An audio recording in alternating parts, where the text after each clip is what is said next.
How's everybody doing? Finally back to accountability episode. It's been about a month. So for me, it's been a while.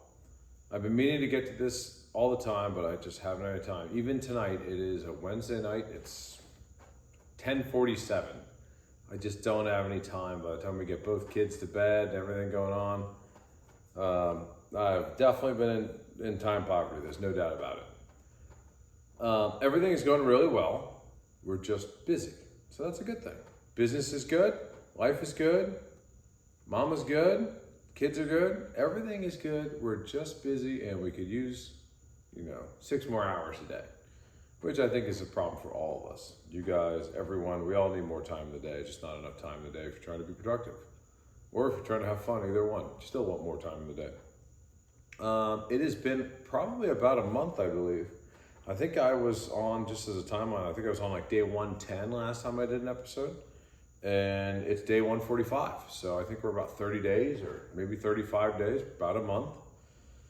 New stuff. We're 214 pounds, so that's pretty sweet. I stopped dieting. I stopped like strict dieting. I'm still trying to eat mostly protein and staying away from carbohydrates and stuff like that, but I've been failing at night and hitting some sweet tooth items.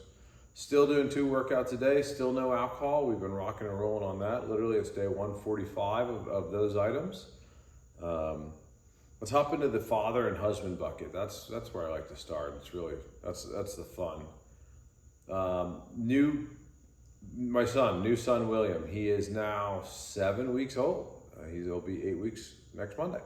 He's 7 weeks old. He's eating every 2 hours. He eats like Godzilla. It just never ends. I don't know where he gets that from, but he is big hungry, eats constantly, huge amounts, finishes eating, wants to eat again.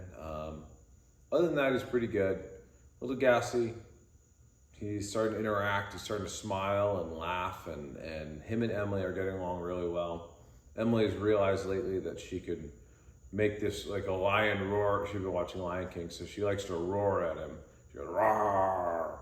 And then he like giggles and hoos and, makes weird noises at her. So it's pretty cool to watch them bond and grow together. It's really neat. I'll try to get a video of that because it's just too cool, and I'll post it to the YouTube shorts. By the way, I have not been doing, like I said, I haven't been doing the episodes regularly. Like, I think every week is too often for this episode. It's too boring for that. So I think I'm going to go into once a month of doing these episodes. And we'll see how that works out, because once a week is just too much. There's not that much change going on. So yeah, Emily and little brother's doing great. Father bucket, I've been kicking butt for the most part, obviously. At times, we're both a little short on sleep. I think I'm at a 5-hour sleep average. She's probably less than that because she's up pumping or feeding half the night. So, sleep is definitely a shortage. Other than that, so we've both been a little short-tempered. Occasionally, you'll have a moment where one of us is like, and then you just give the other person a little bit of grace and let them know that, hey, they're not in their best spirit at that time, and they kind of figure it out. Either I do or she does, and the little time we've been getting better. So we've honestly been doing really good. I've had a ton of fun since mom and baby have been bonding or together more than I have. I've been taking Emily out of the equation and going and having fun with her separately. So over the last couple of weekends, or 5 weeks ago, we've been out doing all kinds of fun stuff: bowling, parks, bike rides. And last week I actually got her a little 50cc Yamaha 4-wheeler, a newer one. And it is amazing. She's 2.5 years old. You're only supposed to ride them when you're 6. They're supposed to be for ages 6 and up. And I set up a rope to the ignition kill switch, and I threw her on there, and immediately she rode it and took off, and then I had to pull it. I pulled it a few times, but by the day 2, about 20 minutes into riding, she could actually ride, steer, and brake around the entire house, even up through a complicated sidewalk and everything. So she's actually improving with that. It's really cool to see, and we had a blast. To get a better deal on those 4-wheelers, I actually bought 2 of them, because a lady had 2 of them, and I was like, I tell you what, you won't have to deal with anybody else on Facebook. Sell me both of them, the classic buy strategy of making a bundle. I told her I'll buy both of them, just make me a fantastic deal, and we worked out a really good deal, and I went and picked them up. And the one is a 50, it's like a 2018 or 2019 with title, really nice machine. And the other one is a little bit rougher, but it's a Honda TRX 90. And I still thought they were both gonna be, the 50, obviously adults can't ride that. It is way too small. My wife could probably get away with it, but it is literally for small children. And then the 90, I get there, and the family I bought it from, they're like, yeah, we had a bunch of fun on the 90. All the parents rode it. And I was like, nah. I was like, okay, can I ride it around? They're like, oh, it's fine. I hopped on and ripped this thing around. It reminded me of my childhood with a Honda ATC 70, or I had a 110. I had both. I had a 70 and a 110. It was freaking awesome. So then what ended up happening, Emily's riding hers. Mom was riding the 90 around with baby brother in the carrier, and before you know it, all three of them are on the 90, and I have my 450R Kawasaki out, Sport Quad out, and we're riding around the neighborhood. They're 3 deep on the 90. I am riding the 450. We had a blast. It's so funny, and we went out the next day and went and rode the canal and stuff. Really cool. So we've been having a bunch of fun, even through working and lack of sleep and everything. Monday is Memorial Day. Wanted to give a shout and just say, happy Memorial Day, and huge thank you to everyone that's given their life for this country and the freedom that we have. We take it for granted every day, and that's something that's really serious. And all the people that are still serving, absolutely not in regards to Memorial Day. That's for who we've lost. I get that, but I commend everyone that does it. It's not for me. Business has been doing great. Business has been busy. The only downfall with busy, and I have not gotten any new staff, is that I'm busy and I have not been applying anywhere to grow long-term still. I did order equipment for the new truck to outfit it today, which is great.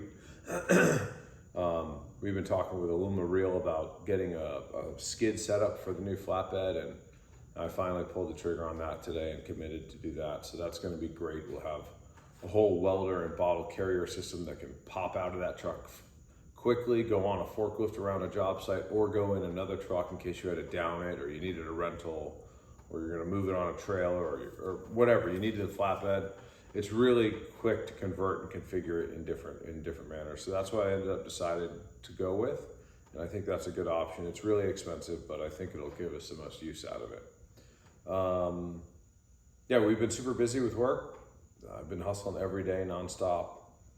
I even nearly had to work through the weekend just now, but I was able to get Memorial Day off and just work a little bit through the weekend, so that's great.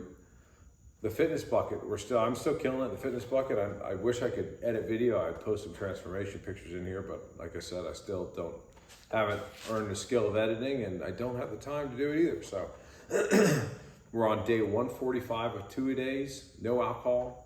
I've had a personal trainer probably once to twice a week. Some weeks we did three times a week for the last month or two. That's been really great because I just started really moving weight in the gym this year. I had done it about 8 years ago, but it wasn't serious, and I never learned proper form and practice on how to do certain things. So it's really great to have a trainer there. He's pushing you, and he's also teaching you the right way to do things. That way you're not hurting yourself and you're actually activating the right muscle groups. I went through and thought about this, and this is something anyone on a self-improvement or a gym activity or mission, they should think about. I go to my example is I go to the gym 6 days a week probably. Some days it's 5, some days it's 7.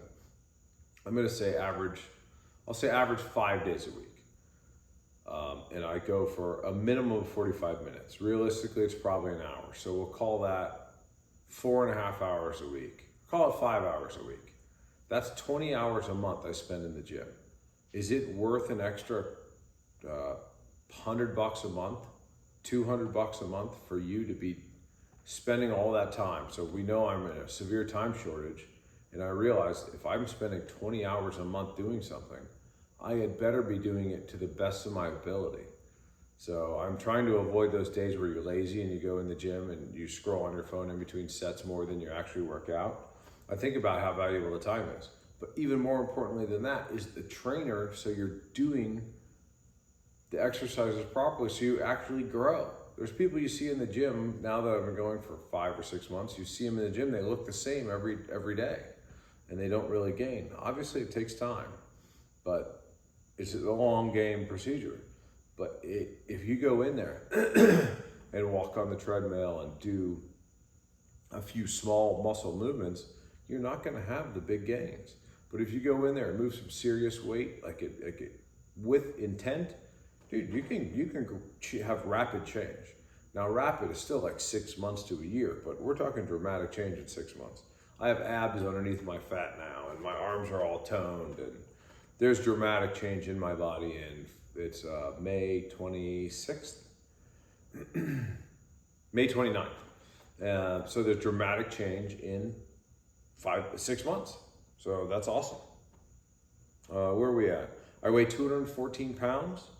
So I'm down 5 pounds. And like I said, I cut the dieting out. I really eased up on the diet. I'm still trying to eat mainly protein and fuel. I'm thinking of it as fuel, but we got ice cream the other night, and there was a darn donut there today that I ate. So I've been cycling up on the diet. I'm going to go back and tighten up on that. Social media scrolling. I've been doing really good on that in the work environment so much dramatic improvement. What helped me is I turned notifications off for Instagram and Facebook. I absolutely highly recommend this. I wish I would have done this years ago. I think this is a big help for anybody that is easily distracted. We all use OCD as the term, but not OCD. I'm having a brain fart, can't think of it. We're easily distracted. Can't think of the term. But that's so common these days. We all use it as an excuse. But realistically, if you turn the notifications off of Instagram or Facebook, a lot of that distraction goes away. You don't hear the ding, ding, ding, this, and you want to look. You're curious. What's going on? None of it's important. Turn the notifications off. When you have time, hop in there and look at stuff. Talk to people. It's still important to socialize with people on social media if you're trying to run business on social media. It's critical, but it doesn't have to be right now disrupting you from where your train of thought is next time, especially if you have squirrel brain, because then you never get back to that train of thought, or it's 2 weeks later. So that's good, but now when I have been chilling with the kiddo, I have been scrolling and watching nonsense. So I could still even stand to improve more. There's always room to improve. I could still do better. Tonight I found myself, he was really fussy, and Mom was at church with Emily. And I've realized that I was trying to clean the kitchen, but he was too fussy. He wanted me to hold him. So I should have been doing invoices on my laptop, but I totally forgot to get it out. And that was my intention earlier in the day. I was like, I can watch him and do invoices. Perfect.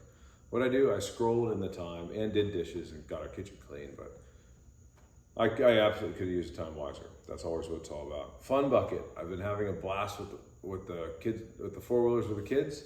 I have been doing all kinds of fun stuff with Emily, bike rides, and having fun with the kiddo. We had him out on the boat twice so far. Memorial Day we were out. I got to go fishing Memorial Day in the morning with a friend of mine. And I came back in and picked the whole family up. We had a blast out on the boat. A few weeks ago, probably 3 weeks ago now, I picked my family up and we did dinner on the boat. We did a dinner party on the boat. It was freaking awesome. We had a great time. So the Fun Bucket's been going well. Even though we're swamped and stuff, we've still been having a lot of fun. A lot of work, but a lot of fun. That's it for my buckets. I think we covered everything there. More business stuff. This is something I want to get into and kind of show some people things that are possible. If I'm on scrolling social media, a lot of times I'm on Marketplace, and I always look for deals, and I always try to keep some cash on hand. Sometimes you'll see a $10,000 item on there for $5,000. Could be an $8,000 item on there for $5,000. It could be a $500 item on there for $100. It's irrelevant. So I look at what I'm passionate in, and I like looking at boats. I look at welding equipment. I look at trucks. I look at jet skis, things that 4-wheelers. I look at things I'm interested in, and I'm kind of always have a little realm of things. And in my spare time, one of the things I enjoy doing as a hobby is glancing at these items. I happened to see that I was actually I don't know what I was doing. I saw this pair of Sea-Doo jet skis pop up, and I messaged, they were too cheap. I immediately saw the ad. I was like, those are way too cheap. And I get the guy to call me. When you're reaching out to somebody on Marketplace, do not say, is this available? If you're serious, message them, hey, my name's Bill. I live in this area. Here's my cell phone. Please give me a call. I'm real serious. Or what is your cell phone, or how can we connect? I'm very interested. I'd like to see these right away. Let them know you're serious and you're a real person. None of this nonsense if you want to get a response. He probably had 40 messages within an hour, but he instantly called me. And I answered the phone, how you doing? And then I got a deposit to him within 3 minutes of a conversation. I get that, I go home. Actually, I told him I was heading to the bowling alley with my daughter, and I already told her I was going. And I did not want to cancel that, so I still went to the bowling alley, took her bowling, made my commitment to her, and then went home and dropped her off with Mom, said, Mom, I gotta go do some business.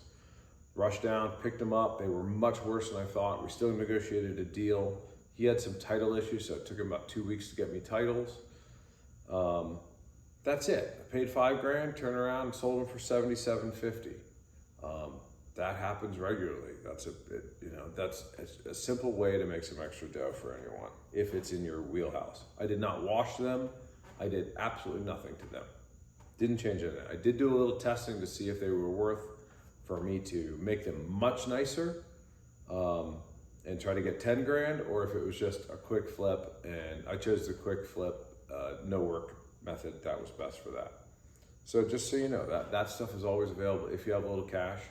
And if you have an awesome flip available and you're close to me, reach out. If you don't have the cash, I'll fund it and you do the flip work and we'll split it. I'm always up for that stuff too. I want a little quote that's been on my mind. Winning has no loyalty. So if you won today, guess what? You're a freaking loser tomorrow.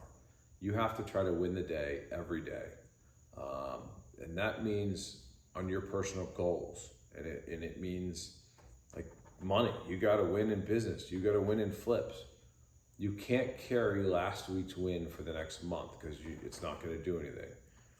If you won yesterday, you're a loser today. And that's a quote from someone. I don't remember where I've heard it, but I've heard it a few times and I really like it. Winning has no loyalty. You're a winner today, you're a loser tomorrow. You need to earn that win every day is what the point of that means. So you got to get out there and earn it. And that's critical. That's in business. It's if you're an entrepreneur, if you're an employee, it is across the board. It affects everyone. It's in relationships. You got to go get the win. It's in parenting too. And we're not talking about winning fights. Half the time you win a fight, you didn't actually win. You know, you learn that with maturity, and I'm obviously very young in learning that, so let's not go there. But yeah, that's an important one. And I think that's it, guys. That's where I'm at now. I'm going to update you again in this. I want to come out and do a finance episode, and I want to talk to my buddy Harvey, and I want to get on and do an accountability or finance episode with him. So I want to do a couple more things with this show. I want to do the accountability stuff about once a month. I think that might feel right. We're going to try that for a while. I still love to be accountable to you guys and show the progress we're making. Oh, my self-development. I didn't write that down here. I am still reading 10 pages of a book a day. Right now, I am in a fantastic book. One moment, I'm thinking of the name. Oh man, it's so good. It is The Third Circle Theory. And that is it's written by PJ. He's a car enthusiast. He is, what is his business? Entrepreneur, Build Entrepreneurs or something like that. It is a phenomenal book. Highly recommend it. If you haven't read this book, you need to buy it. It's $20. I don't care what it is. Buy it, read it. It is about training your mind to leave the normal thought process and advance along into this third circle of where you're thinking like an entrepreneur. And I don't know if I'll ever make it there, but even this teaching yourself to get out of the first circle into the second will open up some serious doors for you. It's a great mind book, great self-development book. Highly recommend it. The two books I read before that, which were awesome, was by Tim Grover. That was Michael Jordan's private coach. That was Winning and Relentless. Both of them, those were fantastic as well. Highly recommend those. They're just really fun reads, and he's teaching you how to become a winner or relentless. And to accomplish anything in life, you have to be relentless. Yeah, so killer. I'm going to hop back. That brings me back. I have to circle back to the fitness, my fitness category. My running has improved dramatically in the last month since I've talked to you guys. Saturday, I ran 7 miles at a sub 9.5 pace. I don't remember what that is. Could have been 9:18 or something like that. And my daily goals I've been pushing it to 4 miles, 4.5 miles almost every day at a not 8.5 to 10 minute pace, depending on how I'm feeling. I've also incorporated a lot more legs in the gym, doing hamstring work, squats, split squats. So I'm having a lot more muscle soreness in my legs. I realize I could work upper body in for 2 hours in the gym and I won't be sore the next day, or very light. But my legs and lower body are definitely weak. So that is affecting my running a little, but my running is still continually just increasing up, and my work in the gym is increasing up. So we're kicking butt. And that's it. I'm done. I'm not going to circle back to anything else. I quit. If you guys have any comments, anything you want to see or hear from me, anything I can help you with, my goal of this is still to inspire and teach and to show people how to be a better person. I'm learning it right now, so I'm just trying to share what I've learned. I'm not an expert. I'm not telling you that I'm the bee's knees. I'm just telling you how I've gotten from point A to point B. We have excess money. We're good in that space. We're good in this space. We're good here. And I just want to show you guys, inspire you guys how you do it along the way and how that can help all of us. So that's it.